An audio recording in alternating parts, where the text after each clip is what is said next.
Hello, dear listeners. Welcome to another exciting episode of this Dev Live. Last episode we had Bakare Emmanuel on the show, and he talked all about his day as a developer, when he wakes up. I like his schedule. He sleeps from like 10 p.m. to 7 a.m. I wish I could be like that, really. But on this episode, we won't be talking about his daily life. Of course, he would be talking on a particular dev topic. So it's unscripted. So you talk on it for about 10 or 15 minutes. And of course, he's no stranger to us, so we don't need to introduce him anymore. If you missed the last episode, you can go ahead and actually watch it again or listen to it. You're listening to it on the podcast platform. If you're watching this video on YouTube, I will leave the description below and also some of the cards up so you can watch out for all those markers. So, Bachman, welcome back to the show. Yes, welcome back, Dara. Yeah. It's kind of funny. I'm like a show guy, not a mini developer. Alright, so are you ready for your dev topic? 10 or 15 minutes? Yeah, actually, yeah. Alright, so your time starts in 5, 4, 3, 2, 1, go. Okay, so in my own case right now, I'll be talking a lot about DevOps. That's something I do. Potential career choice, always on it.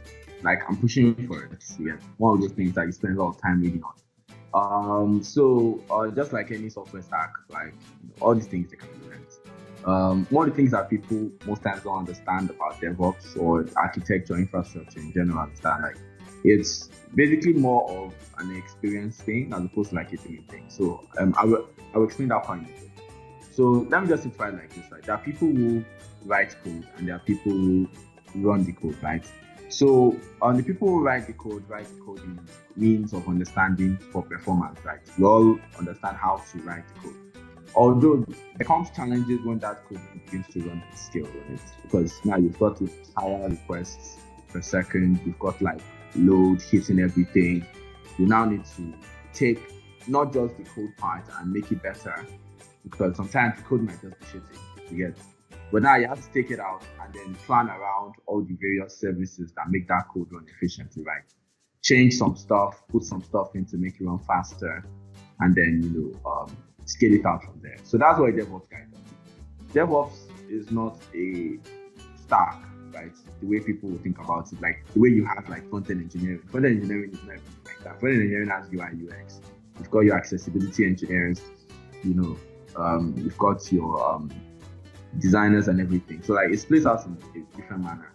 Backend engineers also, then you have backend engineers is pretty much backend engineers pretty simple. For DevOps, you have things like cloud operations, you have like machine learning operation guys, you have your NetOps guys, you have your DevSecOps guys, like developer security operations. And like all these various people handle different parts of the architecture stack, right? A security operations person might look at ways to optimize, checking for vulnerabilities in code, making sure that they are setting CVEs in various working systems, like they can show that out. Maybe there's something on Postgres, like some bug that allows you overload the buffer, various things like that. Yeah. So like these guys basically check for that and make sure that everything works fine. So that's who like a DevOps guy is, right? They make sure that things run at scale and things run at scale efficiently. So in my own case right now, if you were to ask me where I focus on, mine would be like virtualization, containers, basically Linux sysadmin, not like Linux native sysadmin with tooling, like doing like C, writing C, understanding the Linux API, how various distros of Linux come with their various advantages. You get file system stuff, understanding networking from the Linux perspective, things like various Linux libraries that handle it through the netseeds. That's like where I focus on, right? Various other people focus on other places, but in general, we just cover one main stack called DevOps, right? And there's various literature in all these things. Like most of the time, people just write code. Sometimes I always say, take a step back, look at like literatures on these things. Like DevOps actually has papers. Like if you Google like papers on like how various things were architected, things like Docker, and like the white papers, they're also like the same way you have it in like machine learning, there's also like in the literature for DevOps. Google releases a lot of them. Facebook releases a lot of them. So most times, like when you actually want to get into a certain stack, like that is quite broad like that, those are like the best places to read up these things. You'll see various and and the one part I always wanted to correct is that most times people think DevOps guys don't code. Like DevOps guys code a lot. Like the only thing is that the choice of the problem isn't exactly CRUD. I'm actually throwing a shade there, but then like it's not CRUD. It's more it's I get it. Yeah. So like it's on a different side of the perspective, right? Although in all stacks you write algorithms, you always use algorithms. In DevOps, you have distributed systems, right? People actually have masters, PhDs in these things. It's not, and they write code, like they write highly, like most of the things that you use. Although all these things are basically computer science stuff, most of all these stack ones that are really unnecessary in a way, even though I appreciate them. But DevOps guys write code a lot. The choice of stack is most times Go, because Go is it has low memory footprint, it's fast. You can it was architected for systems engineering. Like you want to write code that would run on the server or do some stuff, but it needs to be low level but comprehensive to it. That's where Go works fine. Rust too is like that. So various languages like that. That's where DevOps engineer writes day to day. Right? There's also a lot of Python, a lot of Bash, a lot of all those things scattered in between. But most times you write a lot of code. Most people just don't realize it. Or most DevOps engineers at least natively use tooling. It's unless there's a problem that requires it to write language code. Generally, what do you call it? It scales up like that. There are a lot of other DevOps engineers too. You have your sysadmins, you have your DB admins, your database administrators. They also do write a lot of code. They might have it like that. But along the stack, there are always two kind of developers, those who use tooling and those who build the tooling. So it's always mixed. So I prefer to build it too. Yeah. So like that's where the core experience comes in. Some people also improve it. So most times, it's still the same thing as building it. Also open source software, building things that wrap around it. So majority of that is what a DevOps engineer works around. And it's not uncommon for a DevOps engineer to, because most times they're like as I always like to say, the guys that come to fix stuff that is broken already. So most times medium scale enterprises don't really need DevOps engineers because you run it on a managed service like Heroku. So in general, there aren't really always so many DevOps engineers or so many skilled DevOps engineers in the market because even I'm speaking, I know that if that's what you call it, I can't just go work at a bank because I'm never going to do. Rather, okay, fine. I'm Nigerian here and I'm throwing salt, but Nigerian banks don't really have the right choice of infrastructure to make you feel like you're doing the job. I just feel like I'm coming to work every day. So generally, like most times, where you find a DevOps engineer some company that is running large scale workloads. It could be data stuff, Elastic, all those kind of things. It could be what they call Kafka, those kind of things. So DevOps engineers also do work with those tools. They set them up. They understand how buffers on Kafka can cause your VM to be very slow.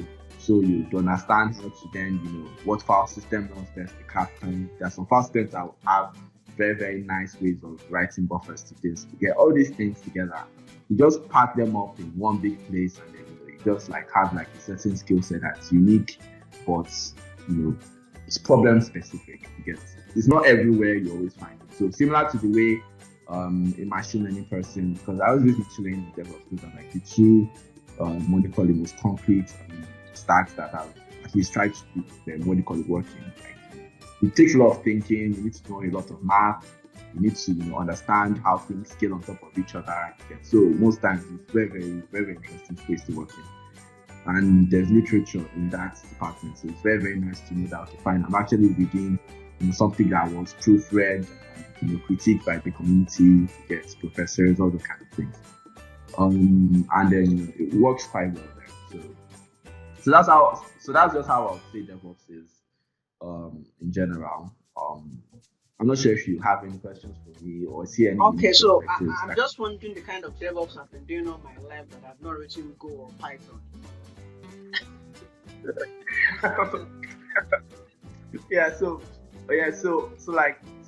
So there are actually people who just do only tooling, like cloud operations engineers. Their work is just reduce cloud spend, optimize application performance in the cloud, and choose the right tooling that make the job work. So those are the guys that work with Google Cloud. So whenever the DevOps engineers like I use Google Cloud, I use AWS, I just be looking for your cloud operations engineer. It's not like because DevOps is not really hard, right? Like I said, all encompassing. I'm a DevOps engineer, but where I focus on, that now is something that you now be more explicit on, because there's a lot in DevOps. There's a lot, like most times, like when you see people that are like very, very good, like most times it's wide, very, very wide. Yeah, because most times, now for the customers I work on their DevOps project, now I don't write, I don't understand whatever the code is. They just tell me because it's in this language, it runs this kind of database, it runs this kind of document processing, this is the kind of keys we use and all that. And I think, okay, you join this with this, and then I spec everything out. I don't have to understand whatever language they wrote it in. I just put everything together, help them optimize their process, push it out, and then you keep on learning from there. Yeah, like there's the architecture part, there's the CI/CD part, there's the automation part, writing Terraform, HCL, you're writing this, writing that. So most times, like you're like everywhere. Someone wants to run JavaScript, you have to build a container, make sure it's secure, understand how the node runtime works, so that in case there are any problems with it, you understand which version choose. CVEs registered, so you also need to be careful there when just picking any runtime. And various things like that. So, like that's how it is generally. Like there are not so many people that bother with that aspect because like I said, it's like DevOps isn't really like mature in Nigeria to say. Like if it's backend engineering, like there are various communities that you see, you meet people that are telling you about it. But like the entire companies are adopting standards for it. I've not seen it yet. Maybe there are a couple I've not seen it yet. Like that do that much. There are a couple of some I've worked with, but not quite a lot of them because most of them actually think it's something they can buy. So I want to buy DevOps. I'm like, hey dude, you don't buy DevOps? Because managed services, like it's all managed services, right? Like nobody wants, like the best I've seen, like InterSwitch had on-prem data centers that they manage their workloads in although it was needed because financial law state that you can't host data for finances in another country. It always needs to be hosted within the country that the company is. Yeah. So definitely you always need that to get because they're a major payment financier. You get. So like InterSwitch had like data centers, like they were running, I think it was not IBM screens. Like then when I pass by the networking and service room, I'll be like, I'm supposed to be here. What am I doing with my team? What am I doing? How am I writing JavaScript? Actually there it was Java, but man, like I was like, nah, I'm not supposed to be doing this Java stuff. I'm supposed to be here, right? Doing proper work. Although like I didn't go to them, then I was like the DevOps guy. Then I used to work with Alex, really, really great guy. So like then like I was like a DevOps guy. Whenever issues and you need to go and talk to DevOps guys, Bakare Emmanuel, you often can't explain to them what we want. This is what I want. This is how you then you can maybe talking to them. Then now we're doing feedback translation, like so third party application. So like pretty much like it doesn't feel like one of the first things that actually sort of okay, fine, yeah, like they put a lot of effort and money into getting it working. It was actually quite okay. Alright. Yeah, so that's 3 minutes of DevOps with Bachman. thanks very much for that. Um, and I want to thank you for agreeing to come on the show.